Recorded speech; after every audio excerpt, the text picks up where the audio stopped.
Hi, I'm Liz. And I'm Rhea. Welcome to Karma's My Bitch, a podcast about love, Sex, connection, abundance, joy, purpose, peace, and how life isn't simply the stories we tell ourselves. This is the last episode of this season, season 9. Huzzah. The season that bridged magic and bliss. The Yes, line, as it were, between the M and the B in our name. Not that there is a line, it's just a bridge. It's just a bridge. Yes. So, what has this season been about? Where fate and magic intersect, effectively. So we had to get into the meat or substance of fate and explain it as well as we could in as little time as we were able. And to show how magic plays into that, but how effectively our lives are governed by our fates, but we are the architects of our fates. And there's so much to fate, known and unknown, seen and unseen, that we could spend hours and hours and hundreds of pages trying to explain it. But effectively, we have to go live our lives and experience our lives in order to really understand it and just allow for a really massive unfolding, but a conscious unfolding. And what do you mean by conscious unfolding? As in, you're living from a place of true consciousness, right? As in, you could have divine awareness, which would be great, but full-bodied consciousness would be amazing, where you either see yourself as a being of love. You can see yourself as a divine being. You can see yourself as an empowered being. I'm not going to put divine empowerment together yet. You can do that later. And you are operating from that place. Yeah. So without karma, without fear, without ego, you are in a place in which you can shift your reality as you need. You can create whatever it is that you desire to support your purpose and go about as if everything is okay. So I have a quick, that sounds very nice. It sounds really nice. I'm like, wow. I'm not going to break that down, but I am going to ask a question. How does it work then? If I'm at one with me, Okay. You're at one with you, we have extremely different, most things Incredibly about us, different.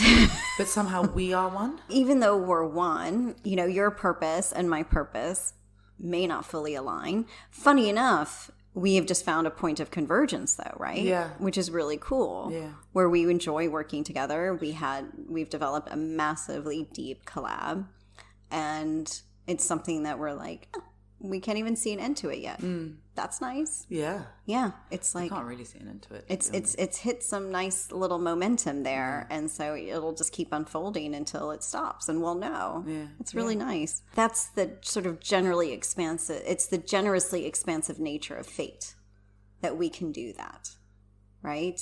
And that if you tell me tomorrow, listen, I met this really cool person, you'll really like them. I'll be like, will I? To be honest, I would never be so naive to say you'll really like them. Yeah, but maybe you truly believe it in your guts. I'll be like, cool, okay.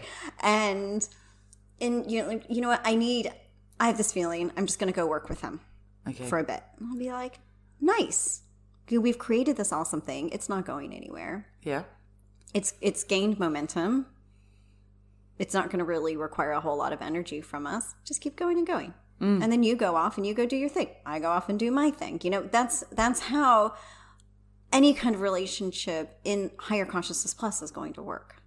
Whether it be romantic in nature, where it's not like, oh, I have met somebody else, let me just go, whatever. But it's together we do something, but when we're not necessarily in the same route, we're going to go do other things. And everything is just going to be a reflection of the fullness of our life experiences. And freedom. Mm-hmm. But does that mean that everyone that we come into contact, when we're in higher consciousness, I'm not even going to Higher Consciousness Plus here. I noted the difference. Because the reason why is that you were saying in full consciousness we're being called to be divinely connected, right? That's why all the drama still maybe happens, right? It's a bit hellish, some might say. When you're in higher consciousness then, and you're living from your fate, does that mean everyone you meet at every point are part of your fate? Yeah. Everyone. That's so fucking weird. It's really weird. And so there's never... Like everyone like the shopkeeper, or like everyone like that you feel a connection with? It's going to be the connection. Like strong connection or like whatevs connection? That depends. Okay. That depends. That's for you to answer. Okay, fine. So I'm just really, this is just like blowing my mind. Okay, go on. Okay. So does that mean if we meet them, we're also in their fate? Yeah. If they're in your fate, you're in their fate. Oh my God. Maybe not for the same reason. Okay. Yeah. That's quite cool. Because it depends on where they're coming from and where you're coming from. What is set in stone in our fate? Yeah. Final fate questions of the season. Your purpose is fixed. So like to teach, to love, to empower. Yeah, that stuff. The justice. To create beauty. To redefine justice. Realize justice. To realize justice, realize harmony, all the examples we gave. That makes sense because it can be expressed in any which way you want it. That's pretty much it. And then everything else is just a series of possibilities. Some stronger than others, but they always depend on the choices we make once we are in body. Yeah?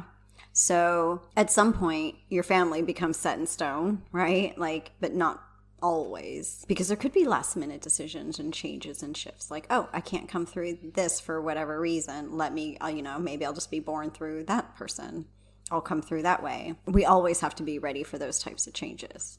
Oh wow. Yeah, I mean, will is that powerful because we are that powerful. So when it comes to our we're still fate, that powerful in body if we choose to be. Yeah. Wow. Yeah, absolutely. We've just forgotten that. That's the whole point of this, is remembering. And we've just allowed ourselves to not just believe it, but to succumb to that illusion over and over and over again. We're so powerful, we made ourselves believe we were powerless. Yeah. Throwback to season 5 or 6 when I said that every other sentence. Apart from growth and evolution. Yeah. Say that with a little bit less. But we're growing. But you know what? We're growing and evolutioning to what? What is the end goal of our fate then? Well, it's effectively bliss. And we wouldn't call it a goal. It's effectively the end result of our fate. Yeah. So everything that we do and experience and encounter and reveal through our fate has the potential to bring us to bliss. But I feel like that, and I know, and there's a reason this comes at the very end of the season, which comes in the second half of 2023. And I think we said it before, but it was because we have to understand that there is more than what we think or that we're choosing to believe. And that we do sometimes have to create a certain idea and ideal to aim for, and go for it. Otherwise, we will fall into despair. Yeah. The risk is too high. And so this isn't like, oh, let's create a new illusion so we can... right? Let's just create this like this new illusion called bliss.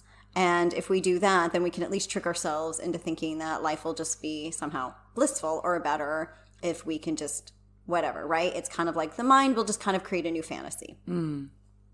But that's not necessarily, as we know, that's not what we're doing.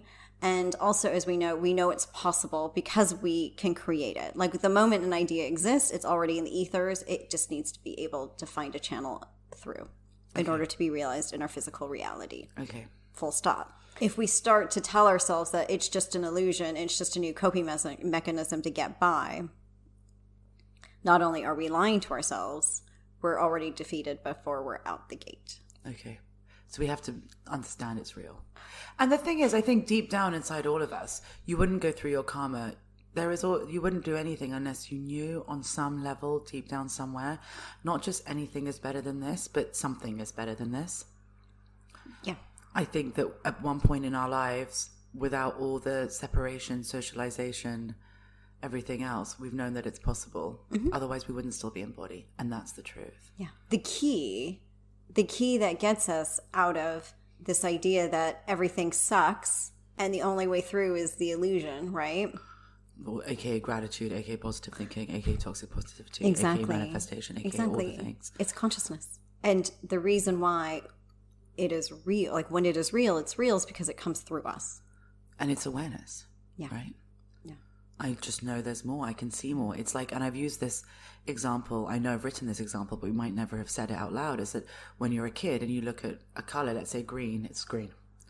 As you get older and as you learn more and as you grow more, you can see that there's all these different types of green. And as you keep growing and learning even more, maybe you start to see there's textures within the green and you start understanding why it's green and you start understanding how to make green and the different types of green you can make, and how you can mix it with blue, and how you can mix it with yellow, and, make it, all the things, right? Like, that's consciousness in the most simplest way to explain it. I don't know. To me, my brain doesn't totally. It doesn't get it? No, I get what you mean, but it doesn't sound that simple. But that's okay. We all have, I have a very circuitous way of thinking, so most of my logic is illogic. I was just thinking, like when a toddler asks you what's this, you say cup. You don't say glass, you don't say mug, you don't say plastic cup, you don't explain what goes in the cup, you don't explain that there are things for hot drinks or small. Yeah. It's just the more you grow up, the more you expand, the more information you're able to hold, the more detail you're able to hold, and the more understanding you're able to hold. And the more you can understand something, the more you can create new things from that understanding, or apply that understanding differently, effectively. But that means in order to get there, we actually have to allow ourselves to do that growing, which means learning all the lessons that avail themselves to us, right? Yeah. And keep pushing for more of those lessons. Yeah. Right? Yeah. I could have stopped at, oh, it's green, or, oh, it's a cup. Which a lot of people have, to one degree or another in their lives. They just stop. They're like, I've managed to make this part of my existence comfortable enough. My coping mechanisms are well in place and supporting me really, really well. I've managed to convince myself this is as good as it gets, or it's as good as it's ever going to get. So why would I even try to look beyond? And I get that, because sometimes, more isn't always better. No. It's just different. It's just different. But effectively what we're looking for is that the reason why you have consciousness, and why consciousness is a critical part of our growth and evolution, is you have transcendence. So consciousness allows for transcendence, right? So what you had mentioned about sort of learning all the lessons and realizing all the potential that every experience offers us, what that effectively does is bring you to transcendence. And a soul can only evolve once it is able to transcend something. What is transcendence? Sorry. It is to move across something. So it's to move from one form of consciousness or one point in consciousness to another. Okay. Yeah. So if I learn a lesson, let's say I'm in my karma and I follow my heart and I learn something, have I done transcendence? You have transcended that. Okay, fine. Yes. All right, fine. But it's not the same as knowing, as in, okay, well, I knew this to be X. That's how you make the past dead. Yeah. Effectively, because you transcend something. It doesn't carry the emotional charge anymore. It doesn't affect your behavior. It doesn't inform your choices. That's how you know you've transcended something. Exactly. Look at me answering how you know you've done something without asking you first. When we're challenged, right? So even when you're in higher consciousness plus, when you face a challenge, you're allowing your soul to evolve because you're forcing yourself to transcend something. Yeah? To become more free, effectively, right? It's not always free. It's not always about freedom. But in the process of adapting to the challenge, what you're effectively doing, you're allowing for evolution through some kind of change. Which means that you don't, and this is different from karma, which often will call for a level of upheaval. Or a slap in the face, or like, why me crying? Yeah, where it hurts a bit more, right? Because we've kind of stiffened ourselves. It's a bit like you've been in place for so long, say you've been sitting for a long time, and you go to stand up and things feel a little sore. You reach out your arm and your elbow might crack, or your knees. That's kind of what karma does, right? It forces you and stretches you. So you're like, ouch. I didn't realize that muscle was so stiff. Well, it's because you haven't moved it. So what we need once we're in higher consciousness and beyond is you need certain challenges that stretch you a bit. They won't hurt, but they will force you to adapt in a way that you're like, oh, I haven't used that in a while, right? I haven't used that muscle. You're like, that doesn't sound good. But I'm just like, why? What's the point? Our growth and evolution. So if we're... You're like, that sounds so unfun, Liz. I mean... You're like, this is supposed to be about bliss. I just want to get to bliss and I just want to coast. Yeah. Basically, yeah. I just want to wake up in the morning and look around at everything in my life and be like, oh my God, it couldn't be better. And then one day it's so amazing. And then I get used to it and I'm like, oh my God, I could have it even better. And then it gets better. Yeah, but it does get better.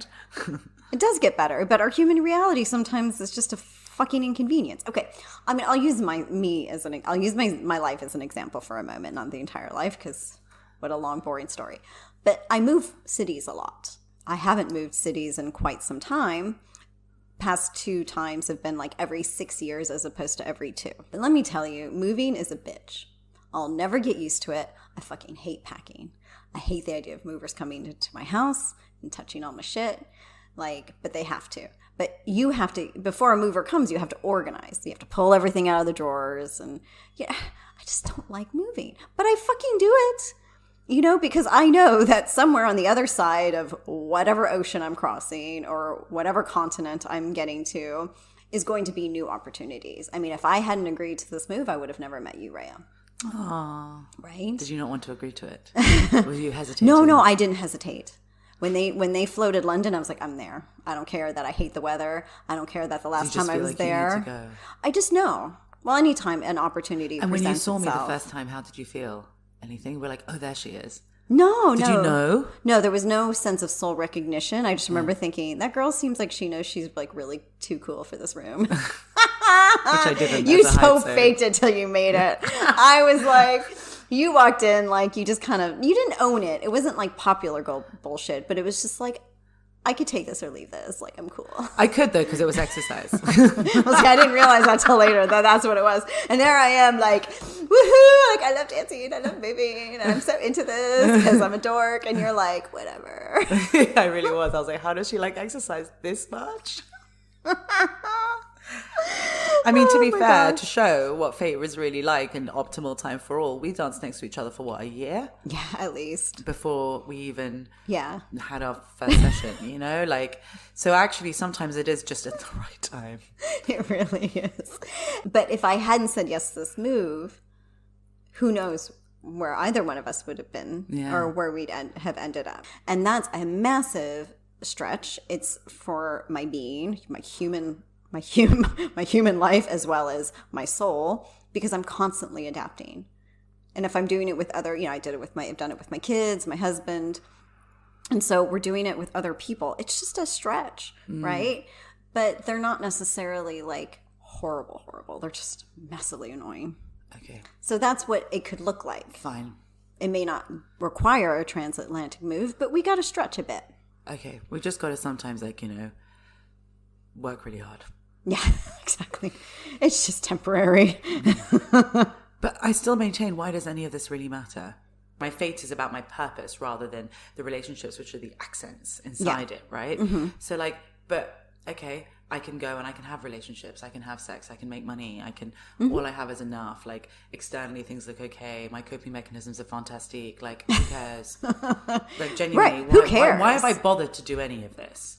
Well, aside the fact that you're embodied and your nature and your natural inclination is not just going to be to survive, but to somehow persist. Well, I had a line yesterday in a movie that I think pretty much encapsulates me perfectly. If I don't move forward, I'm going to explode. Yeah. And that's not even, that's definitely not a star sign thing. It's definitely not a personality thing. I'm lazy as fuck. It's just if I don't feel like I'm getting more love, more experiences, more everything, over time, I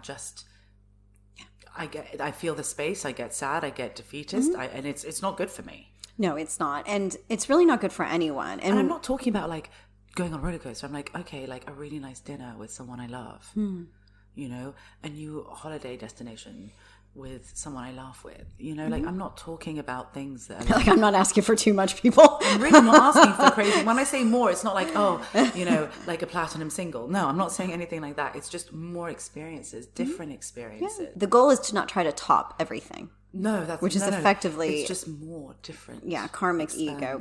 Karmic ego bullshit wants us to outdo everything. You can literally just watch a different movie every night and that's still different. Yeah.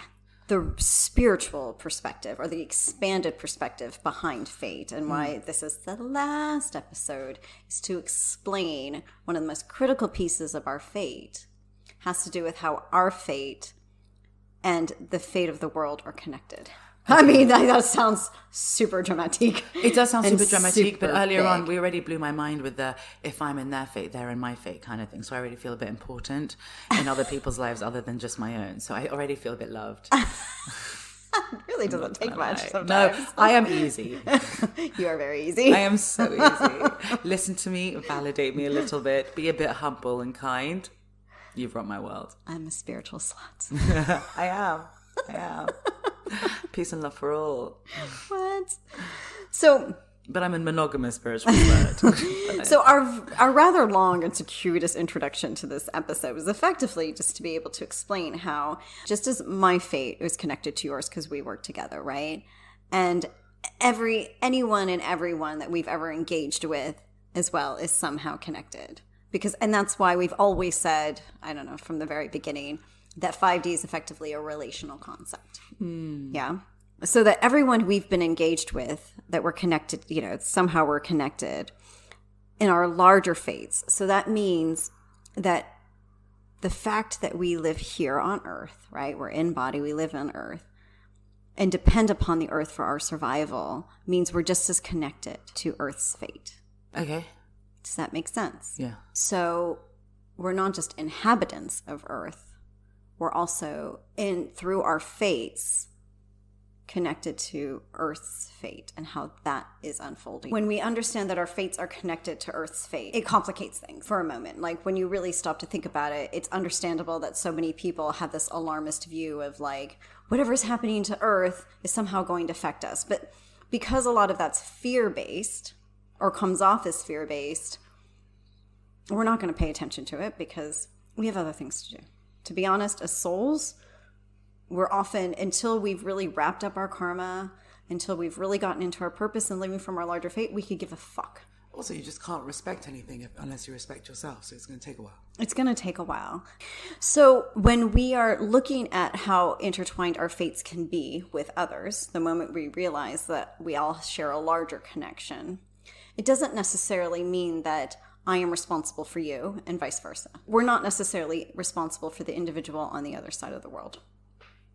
Because as we know, you're never going to get through your own bullshit until you wake up and decide that you have to move through it. And also, you can't make anyone else do anything. No.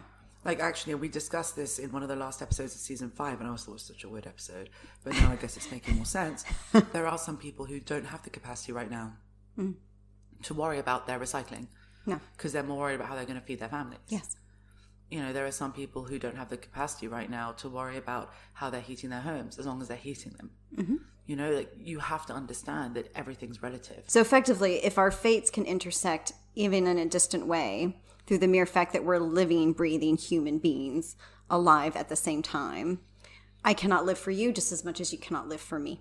All the energy I pour into living my fullest life will impact the world and someone else just as however they choose to live, because our fates are somehow connected even distantly. But I cannot do this for someone else either. And that's a really important distinction. Well, we've said it a lot in different ways, actually. Like that actually to work on yourself, coming out of your karma, doing all that stuff, you being one more happy person in the collective, one more respectful person in the collective, that impacts the world. Yeah. But at the same time, the whole point of the I-thou relationship is that I am me, you are you. We are one, yes. But you are you. I respect your path, your journey, your will. Yeah. And we're merely just saying this is how it works in terms of fate connection. That makes sense. Yeah. That's just another piece of that. So the way in which, so when people puzzle. We feel a connection to personally, we're written in each other's fates explicitly. Yes. Some more than others. Yeah. Because so I'm assuming your husband, for example, is like super written into your fate. Or actually just your fates match, probably more accurately. Well, they don't match, but they fit. Yeah, fit. That's what I meant. Sorry.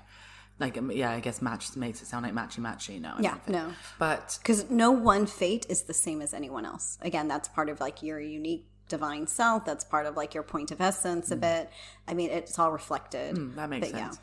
But in terms of all the people you don't feel a connection with, so for example, the man in the corner shop that you say thank you to once in your life, actually your fates are connected too, simply because you're both connected to Earth's fate. Yes, exactly. Okay, that makes sense. So what does that look like 2024 going forward, right? I mean, here we are almost to the end, not quite, but almost to the end of 2023. And we're in the last quarter, as it were. The last quarter, yes. And we're effectively coming to the end of the final year, as we said, of the sort of self-focused year. Yeah. We made it to 2024, guys. Yeah. Yay. Well, almost. But the kind of self-focused year where we're supposed to be building up our sort of internal consciousness muscles, if you will, to be able to withstand all the energies that are going to throw us about, right? And can you develop enough? Can you just get conscious enough that you are enough, that you can manage all the shit to come? Yeah. And all that foundation building that's going to be required. Can you be a piece of that foundation? Because you're either part of it or you're not. And that's not a separation thing. You're either just going to contribute to it or you're just going to be off to the side doing your thing. It's not going to be all rocky. It's not going to be all harmonious. You're just going to have to be able to roll with it. Okay, but that just sounds like life, to be honest. But no, I mean, we actually say, a lot of people will say that about karma, but karma, you're not rolling with it. You're just getting kicked in the ass. Like, karma is just like one beat down after another. What did I call it? I imagine being when we were recording in the laundry room, and I was looking at the washing machine behind you. I was like someone threw me in there, and I was just getting flung from one side to the other for 3 years. Yeah, that's karma. That's what it felt like. That's karma. This to come has more to do with just like, you just got to keep rolling with it. Oh God, that's happening? What the fuck is that? Yeah. Yeah. Oh, that's happening? Well, shit. What am I, But that's also what we're talking about. We're talking about more collectively. We're not talking about in our personal lives, and that has to be made a big distinction. Yes, thank you. When we're in our karma, everything's mostly in our personal lives. Yes. This is more, look outside. Like, let's be honest, like there are certain news outlets none of us read anymore. Because effectively we've slowly figured out that it's just manipulating us to feel certain things, to do certain things in order to get other people to have power over certain things. Yeah. So that's what more you're meaning. We can roll with what it looks like on the outside because we know we'll be able to create our own personal realities that work. And the more we create our own personal realities that work and keep seeding joy and love and fun and all these beautiful values into the world, the more we can raise the consciousness of the world in doing so. And a lot of this gets easier or more manageable when we're in higher consciousness and higher consciousness plus and bliss, right? I mean, this is where the bliss in the title comes from. Because we can shift the fact that we can shift our realities at will to be able to see that life isn't just this linear, boring, bullshit endurance marathon that we've come to believe it to be. And it is that sense of, is this all there is, that will keep bringing us to despair if we are not somehow striving for consciousness. You end up facing a choice. This year was all about making that choice. Finally, can you get there? 2023 is a tremendous year. It has been a tremendous year. And we don't necessarily mean that in like a peppy, positive sense. Because while one of the themes was fun, there was a lot of unfun for people, who, especially those who sort of put off all their shit or couldn't face it. Who was still stuck in that. And that level of hopelessness that some might have succumbed to, this year or recent years has so much to do with the fact that you have to be able to get to a point where you can imagine for yourself a different, if not better, kind of reality where there is more and that you know yourself capable of getting there. And bliss is what drives us forward. Bliss is the energy. It's the state of being. Okay. That as a soul is the most natural state of being. So it's the gas in the tank. It's a bit more than the gas in the tank. It's actually your destination, remember?